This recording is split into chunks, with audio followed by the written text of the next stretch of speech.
First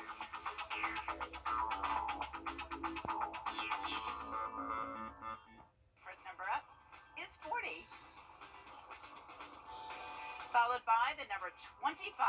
Tonight we're going to meet Brian Tackett, who won $1 million playing Powerball. Congratulations, Brian. Now for the rest of those numbers, we've got 60, the number 5, rounding it out with 26. Your Powerball number tonight, good luck everyone, is 1, and your Power Play multiplier is 2. Let's take a look at those numbers one last time. Remember, there are multiple ways to win. We'll see you back here Monday night. Good night, everyone.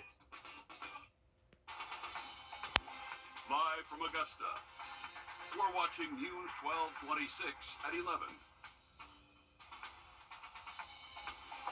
Good evening, everybody. We're going to toss things over to First Alert meteorologist Emily Acton. Emily, what can we expect heading into the rest of this weekend?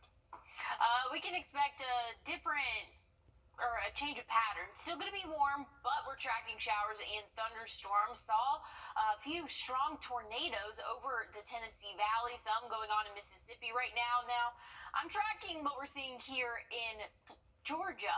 Not expecting that as intense of severe weather, but we'll take a look at current conditions right now. Sitting in the 60s, middle 60s, and that's not too bad.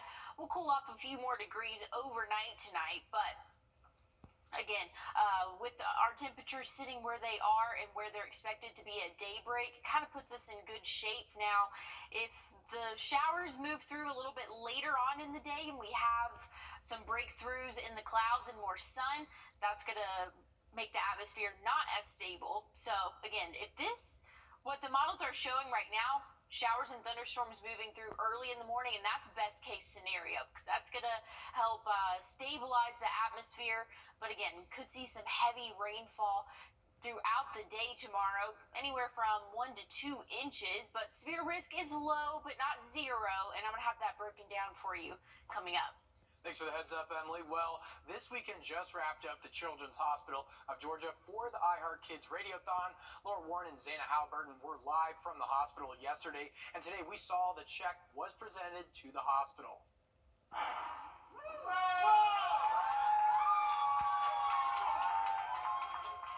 And there it was, the $262,623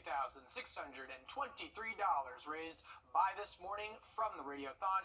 Benefits the hospital, allowing them to buy equipment and provide even better care to the children and families that may end up in the hospital. The pediatric chief of the hospital spoke about why these donations matter so much.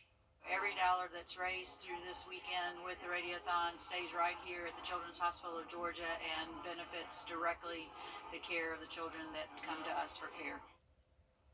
It's the second largest children's hospital in Georgia and the only other children's hospital outside of Atlanta that is made to deal with the serious and complex issues child patients can face. Dr. Hudson thanked everyone that donated, and we thank you as well. Now, Christmas parades and tree lightings canceled from expected rain last weekend, now pouring over to this weekend. Audrey, what was it like out there today? Actually, it was pretty good. There was really nice weather, honestly, throughout the day, which is a change of pace from last weekend. But it was, Christmas was celebrated all over the CSRA, from parades to Santa sightings and tree lightings. People were out and getting into the holiday spirit. Some even went to multiple events. Merry Christmas! From the Christmas parade in Crossland Park in Aiken. I got a bag of candy. I got a bag of candy. Ring pop, candy cane. To the annual parade in downtown Augusta. Who's the most important person y'all saw today? People were excited to be celebrating the holidays together. Some families say it's a Christmas tradition. As far as being a kid, I can always remember coming to the parade. My parents brought me to the parade. I grew up to be in the band at ARC, the Academy of Richmond County.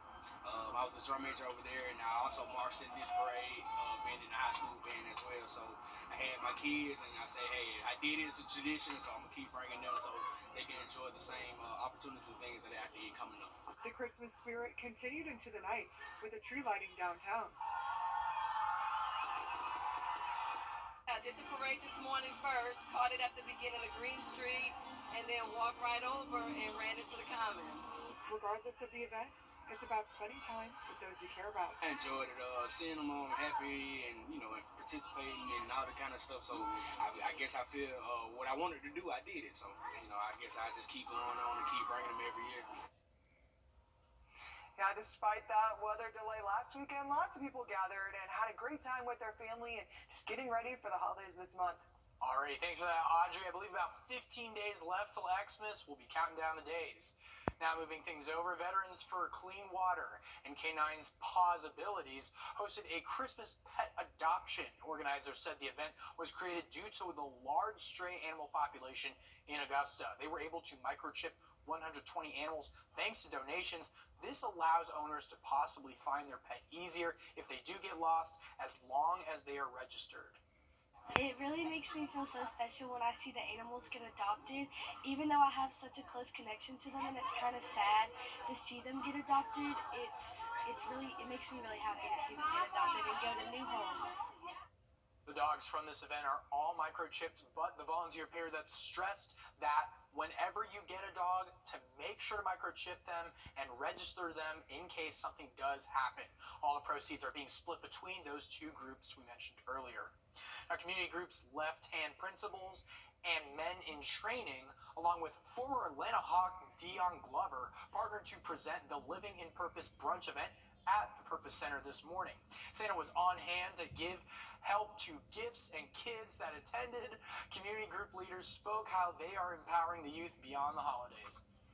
What are we doing on a daily basis to help these young people turn their pain into purpose? We're educating them.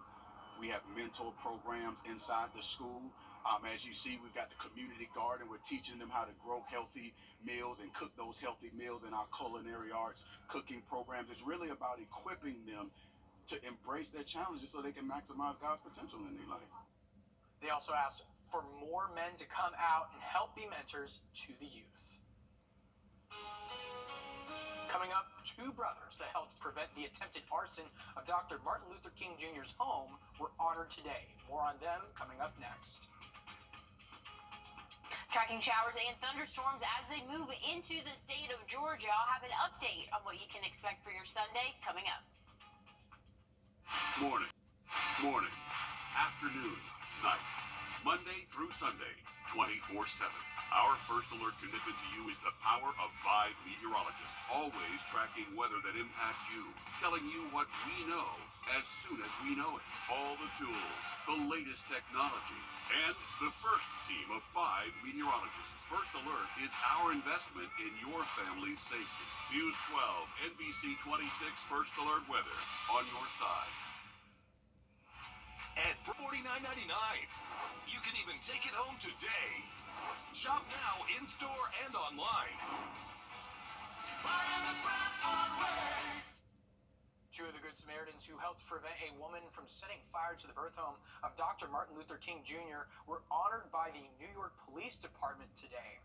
The two brothers are retired NYPD officers and received outstanding citizen awards. They were in Atlanta visiting their father when they went to the home to take a picture and were alerted by a tourist from Utah about the woman, eventually holding her down until the Atlanta police arrived. Their father asked if they missed the job the day before the incident. They said they missed the rush in helping others, reflecting on their act from that day. It wasn't just the adrenaline rush. It was doing it with my brother that I loved. That I had my brother there and we was doing this. And I was like, I made a collar with my little brother. The woman was arrested and charged with attempted arson. The National Park Service says there does not appear to be any permanent damage to the home.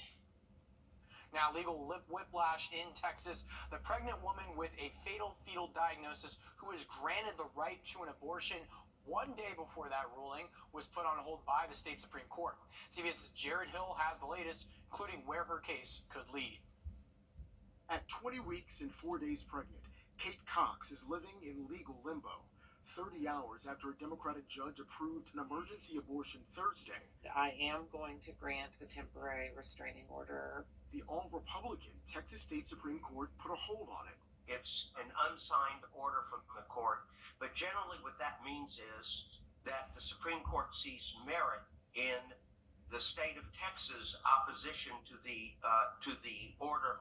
Trial attorney David Berg, a member of the Texas Bar, says Cox meets the exception under the law. Her doctors say her pregnancy is not viable, and she has a risk for multiple complications, including losing the ability to have another child in the future. But State Attorney General Ken Paxton argued Cox had not demonstrated that she would suffer immediate and irreparable harm without an abortion, as the law states. He also warned the doctor and hospitals that they could be sued and prosecuted if they perform the procedure. In a statement, Cox's lawyers say the fight is not over. While we still hope that the court ultimately rejects the state's request and does so quickly, in this case, we fear that justice delayed will be justice denied. Berg says there's a very likely path ahead. Both sides can go to the Supreme Court of the United States. And we will keep you updated on this case as the process continues. Now, Republican presidential candidate. Tracking showers and thunderstorms possible for our Sunday under a marginal risk, and I'll have that broken down of what exactly this means coming up.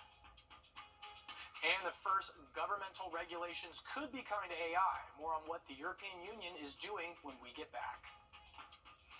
Your once in a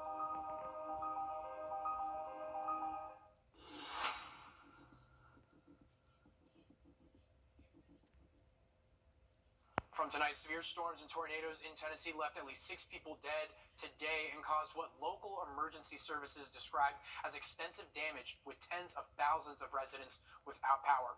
One tornado was caught on video by an eyewitness as it moved over Madison, Tennessee. The tornado caused electrical flashes and an explosion. More than 80,000 people in Tennessee were left without power this evening, according to outage tracking website poweroutage.us.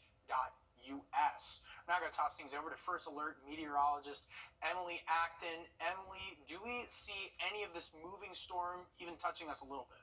Oh yeah, we're definitely going to see some rainfall, maybe some thunderstorms, possibly severe, low severe risk for us. But you can see over in southern Mississippi, just west of Jackson, just east of Jackson, excuse me, they're seeing a couple of those tornado warnings.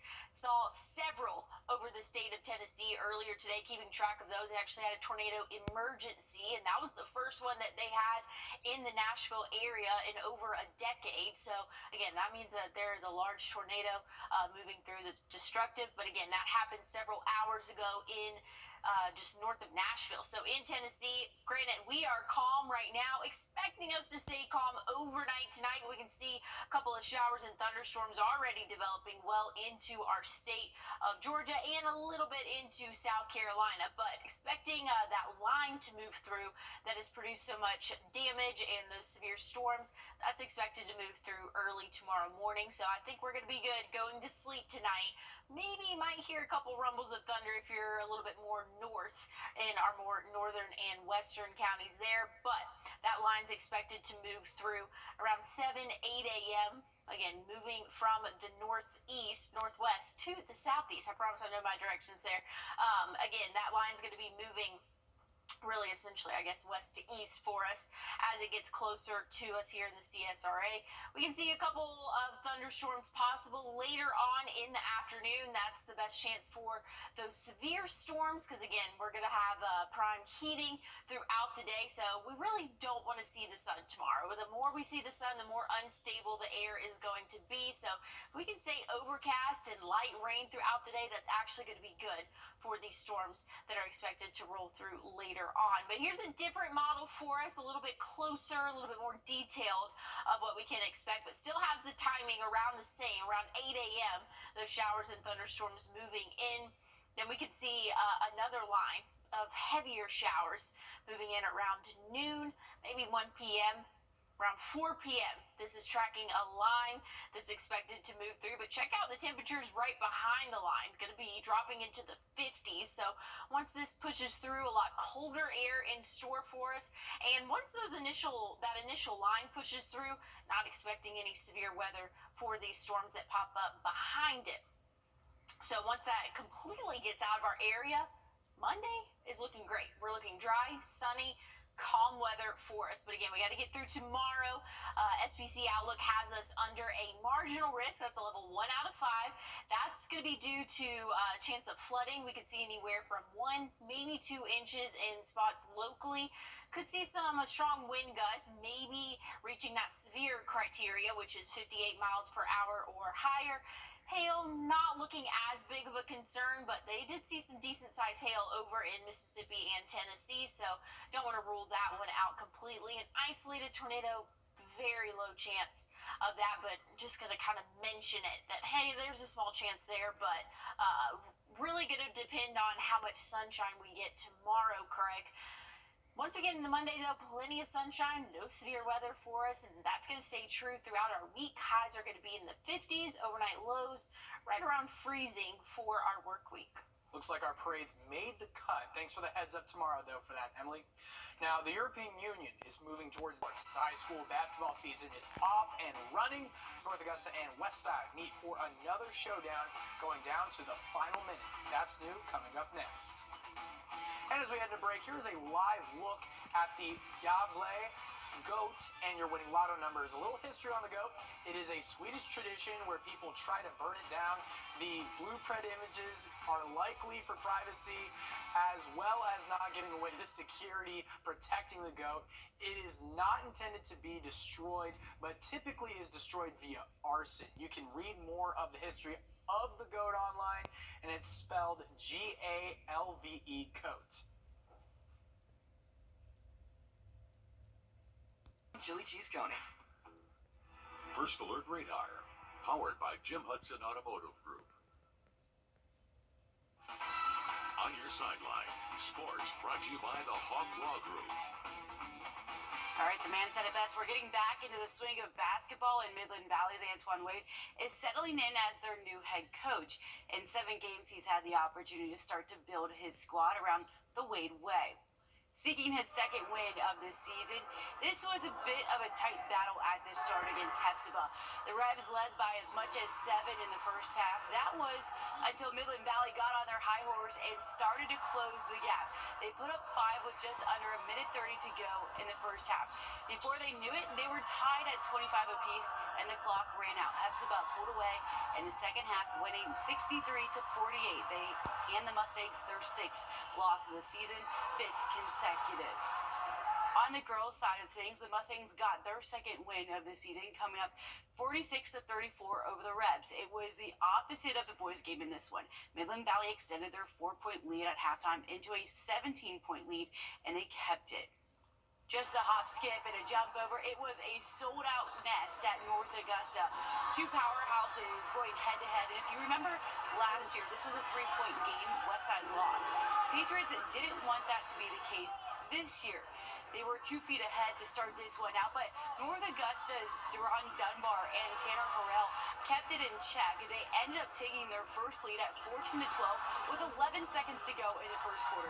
It would exchange just the same the other 3 down to the final minute when Jarius Atkinson hit a 3-pointer that would help seal the Patriots win 59-58. They stay undefeated. Okay, take a look at your screen. Here are some of our area scores for boys basketball. Cross Creek, Greenbrier, Evans, and Grovetown were all in action today. The last time South Carolina visited ECU, I wasn't even a thought. It was 1988. They beat the Pirates 78-51 back then. Tonight's matchup was a lot closer than that. BJ Mack hit a 3-pointer with 1:22 left to go, giving South Carolina a 62-60 lead. East Carolina would tie it one more time before it would come down to the foul line. Zachary Davis sang 2 with 4 seconds to go, and it was enough to carry them over 68-62. LSU's Jaden Daniels is the newest member of the Heisman House. It's the 2nd year in a row that a transfer QB has won the trophy. He started his career at Arizona State before leaving for Louisiana in 2022. Daniels had more than 4,900 yards of offense this season. That's a lot. 3,800 passing yards and 50 touchdowns. He was about 200 more votes than Michael Penix Jr. out of Washington. All right, just before we go, I was debating putting this in here, but I'm just out for the amount of money that Shohei Ohtani will be making over the next 10 years. He signed a 10-year, $700 million contract with the Dodgers. It's the largest contract in the history of baseball. It's more than Patrick Mahomes' contract. It's more than the opening day payrolls of the Baltimore Orioles and the A's. And just to put it in perspective for you, he'll make about $70 million a year. So just more than I'll ever make in my entire lifetime, Em. Wow, that's a lot of money there. Didn't see any rainfall today across the CSRA, but tomorrow's a different story. I'll have one more check on your forecast, and storms are in the prediction. Join us right. Taking one more look at what we can expect tomorrow, starting as early as 8 a.m., seeing showers and thunderstorms moving in from the northwest, and that's going to cause some disturbance to your Sunday. Small chance to see some severe storms, and that should be in the form of severe thunderstorm warnings. Not expecting any tornadoes for us, but can't completely rule that out. Strong straight line winds and heavy rainfall, main risk as we go throughout the day tomorrow. But by the time Monday rolls around, things are looking drier for us and mostly sunny, Craig. Well, thanks for that, Emily, and that's all the time we have tonight on News 12 at 11. I'm Craig Allison, but the morning show begins at 6 with Ashley Campbell and Chris Stowe. Professional grade GMC. Toyotathon is on. Time to make the holidays picture perfect with a new Toyota, like Camry, Tacoma, Grand Highlander, and more. Celebrate the season with a new Toyota. We're gonna need a bigger tree. Right now, lease a new 2024 Toyota Camry LE for $319 a month for 24 months, plus $500 holiday bonus cash. That's just $319 a month on the Toyota Camry. 'Tis the season for Toyotathon. Toyota, let's go places. Trust meteorologist Chris Still for your first alert.